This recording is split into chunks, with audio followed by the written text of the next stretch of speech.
Hello, I am here today with Kathie Anderson. Good morning, Kathie. How are you? Good morning, Mark. Just fine, thanks. How are you? I'm doing well. I'm doing well. Good. I'm looking forward to talking to you like this for a while. Kathie, why don't you introduce yourself to people? I think some people will find you to be a very familiar face, and others may not know you so well yet. So why don't you tell us a little bit about yourself, maybe as it relates to your connection here at the church? Sure, that sounds good. I've been around for about 40 odd years, and I came down from the Presbyterian Church. I was the uh, coordinator of the Sunday schools there and sort of like um, a youth pastor up there. Mhm. However, there was a young man at the Baptist church, and he happened to come to this church one Sunday. Well, it was Christmas Sunday, actually, that he came to listen to me, and I was preaching that day. So anyway, he took an interest in me. His mother used to go to that church. She passed, and I'd visited her.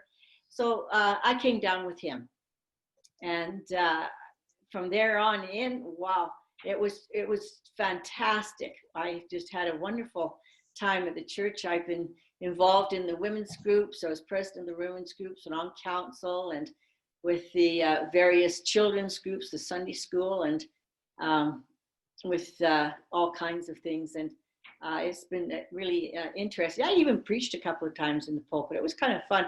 Yeah. My daughter, one year, she was 4 years old. I was going up just to read the Bible. Mommy, come down, mommy.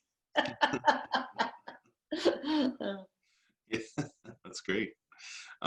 So 2020 has been a very difficult year for a number of people, and yet some people discovered some very positive things during 2020. And it comes to my understanding that you've discovered some very positive things that happened in 2020. So what were some positive experiences for you in this past year? Well, Mark, I think the most positive thing that I found were the people that were so kind to one another. My brother Jim and I go shopping at Safeway every Wednesday, and he's legally blind, and he takes a magnifying glass with him to read the things on the sides. And he said it happens every time. He takes out his magnify, and someone will come up and say, "Can I read that for you?" And Hmm. they're just so kind, and they'll say, "Can I put those groceries in your car?" Or I'm short, as you know, so I look up there to see if I can get a tin of something. Somebody's right behind me. Can I reach that? Hmm. So kind, and I just find that that's so positive. I Hmm. really appreciate that. Yeah, yeah. And I think one of the things too is, we've had to do a lot of church and a lot of our groups online. How has that experience been for you this past year?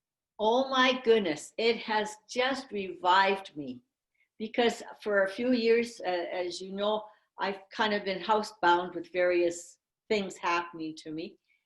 But the Zoom, to be able to go to Sunday school again. Mhm. I used to go to Sunday school all the time, and then I wasn't able to for a while.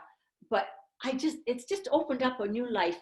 And then I go to that chat, and Mm. has that ever helped? It's to be able to have a cup of coffee or something with some friends and chat. And, the minister visits me every week. That's good. Wow, that's a plus. Yeah, and that's every Tuesday afternoon with Pastor Bruce, correct? That's right. That's right. Yes. Yeah, and so that's available. I know in for people that get the newsletter, there's always a link to that as well as people want to join into that activity as well. So yeah, so that's great. Yeah, it has. I mean, it seems to have closed some doors in 2020, but it seems to have opened some really significant ones and allowed people to kind of come into the community that haven't been able to for a while. So that's a really exciting thing. Um, Now, when it comes to all the separations that we experience, from your experience, how can we best care for people that we're not able to meet with in person? Well, I think that the best thing is to be a friend Hmm. and connect, connect, connect. And if you phone somebody maybe once a day, or twice a week, whatever you're capable of doing, and just find out how they're doing. Be interested in what they're up to and if they need help. Sometimes I can't help people directly, but I can lead them to someone who can. Mm. And I think that that's possibly a way, an avenue of helping people who are shut in and can't, and don't have the Zoom and don't have any other accesses. Mm. Yeah. Yeah, that's a good point. It is always surprising when we share with someone something we're going through, and if they can't help us, then they can point us to someone that can. And it's pretty amazing how quickly help can come in those kind of situations. So that's great. And finally, the last question I had for you was in regards to what we've gone through this past year. It's forced us to have some different perspectives and different attitudes and pick up some different habits.